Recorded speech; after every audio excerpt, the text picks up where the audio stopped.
On navigue ensemble avec Mathieu et Guillaume depuis 10 ans et donc quand je me suis lancé sur le projet en solitaire, c'est naturellement vers eux que je me suis tourné pour mettre le projet en place. Mathieu, d'abord parce que son métier c'est de convoyer des bateaux, donc il avait du temps à passer en mer avec moi, il m'a aidé sur les convoyages.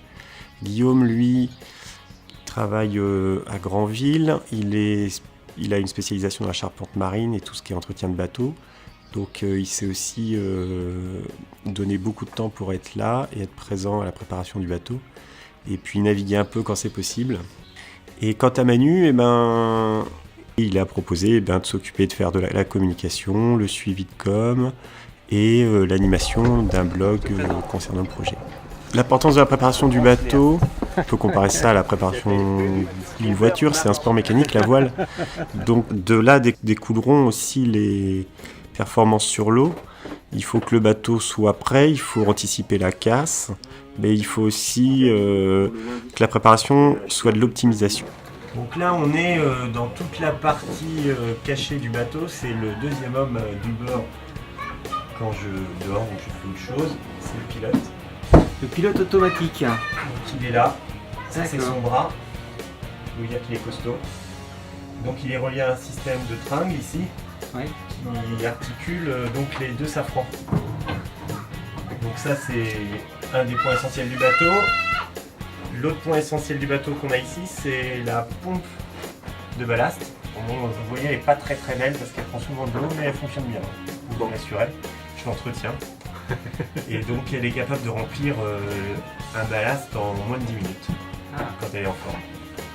Et puis ici en fait vous avez un peu d'électronique, donc c'est notamment la centrale qui régit le pilote et un petit boîtier de branchement sur lequel vous voyez là j'ai un calculateur gyropilote branché, un multifonction performance, j'ai pas mal de choses de brancher et j'ai encore des emplacements libres si jamais je voulais rajouter un petit peu de matériel. Sachant qu'on est quand même limité dans ce qu'on a le droit de mettre à bord. C'est strict.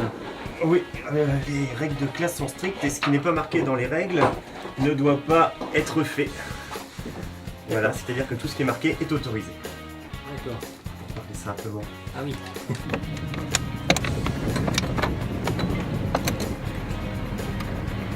Alors qu'est-ce que tu fais là exactement, Mathieu? Là, c'est un remontage de bouche. Il faut avoir au moins le bac pour faire ça.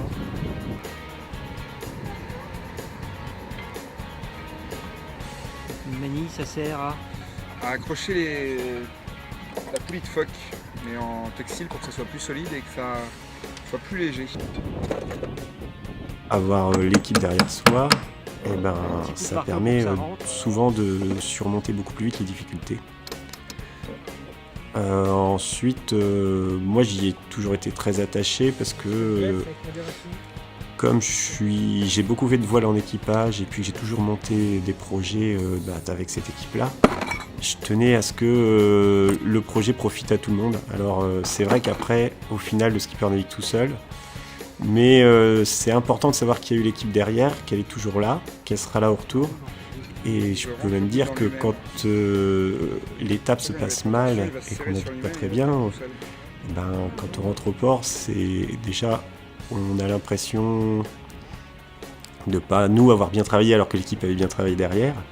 Et puis ça fait du bien aussi d'avoir les gens qui sont là au retour pour remonter le moral et puis faire repartir pour la suite. Surtout avec Nico.